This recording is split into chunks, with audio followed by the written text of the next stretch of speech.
जय मेरे प्यारे साथियों, हम बात कर रहे हैं प्रश्नावली 8.1 में क्वेश्चन नंबर 2 की।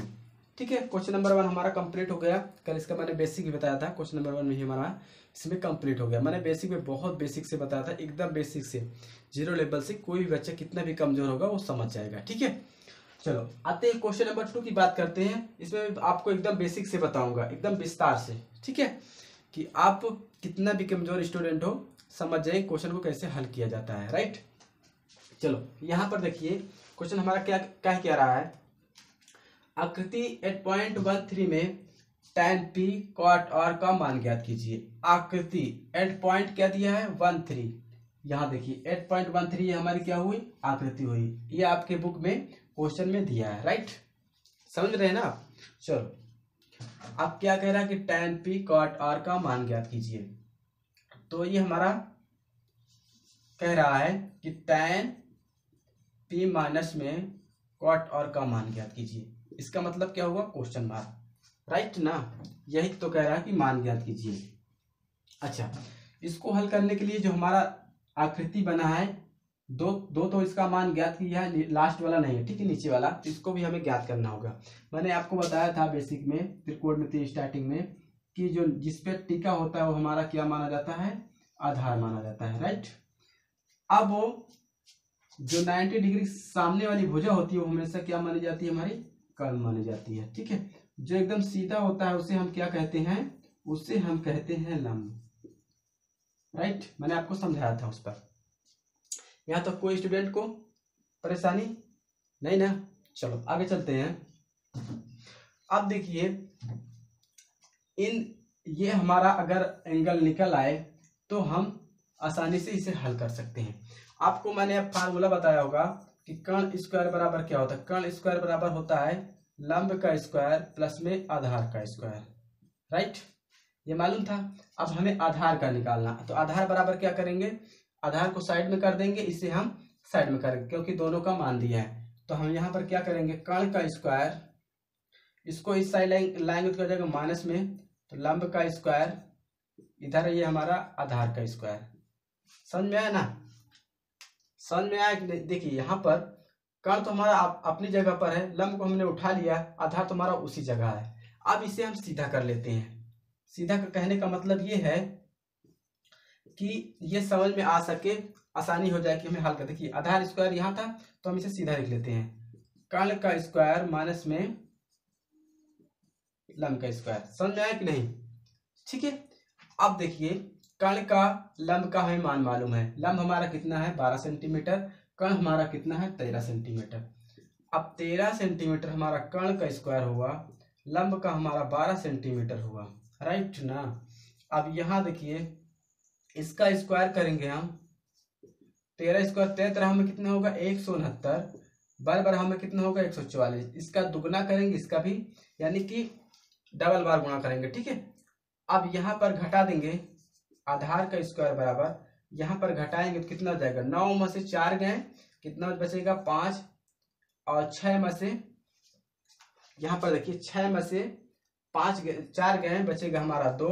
अब 1 से 1 में गया, कुछ नहीं बचेगा। अब यहाँ पर देखिए आधार का स्क्वायर है, तो आधार का स्क्वायर अगर निकालने के लिए हम क्या करेंगे, इसको हम आधार करेंगे, इसको आधार करेंगे तो ये हमारा चला जाएगा रूट पे, जो हमारा ये वाला स्क्वायर ये चला जाएगा रूट पे 25।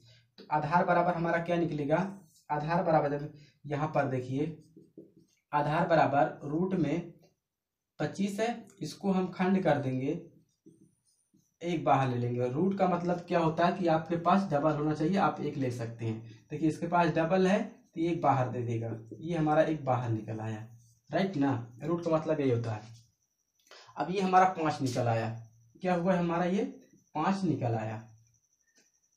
अब मान निकालते हैं, tan p cot r, tan p minus में cot r। अब tan p, अब कह रहा है कि tan p कह रहा है कि p से आप निकालिए। थीटा कहाँ से बना रहा है, p से। p हमारा कहाँ है, यहाँ है। देखिए p हमारा यहाँ है, p के सामने वाली भुजा क्या मानी जाएगी, अब लंब मानी जाएगी। मैंने बताया था वहां पर बेसिक में कि कर्ण कभी चेंज नहीं होता, लंब और आधार हमेशा आपस में चेंज होता रहते हैं। ठीक, ये हमारा आधार था।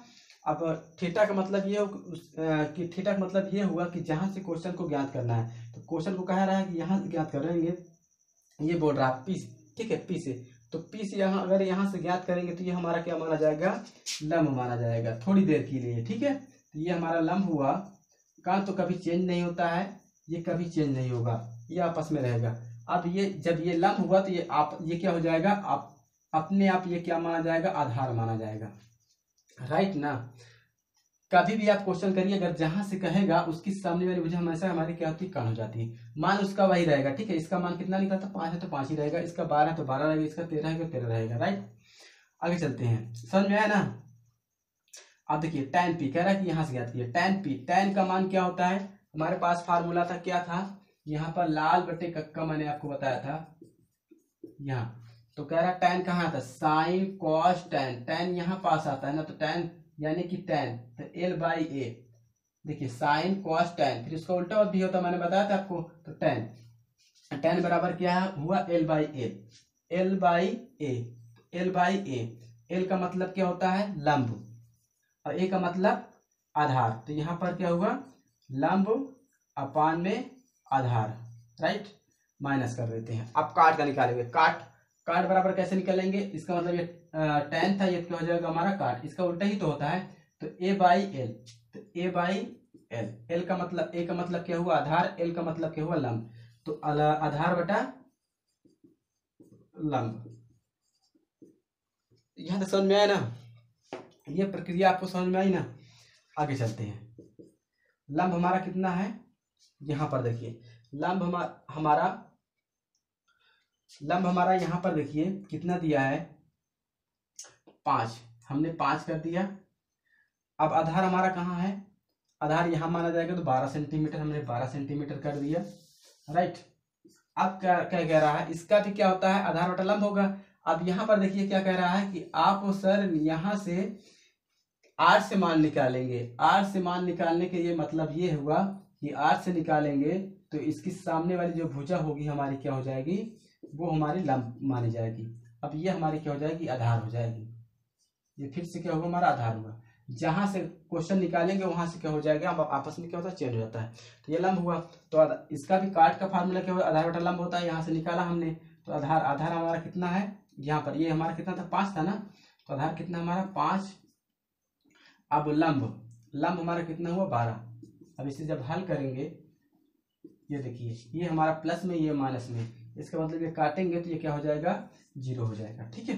ये देखिए, या तो आप ऐसे एलसीएम में ले सकते हैं या तो काट सकते हैं, ये आपस में बराबर, तो क्या हुआ हमारा 0, ये हमारा आंसर आ गया। समझ में आया ना।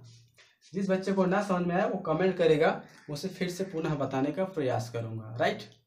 चलो, अगर वीडियो अच्छी लगी हो तो हमारे चैनल को सब्सक्राइब करें, बेल आइकन को प्रेस करें, अपने दोस्तों पर शेयर करें कि बीकेपी क्लासेस कैसी क्लासेस जहां पर एक एक प्रश्न बताया जाता है।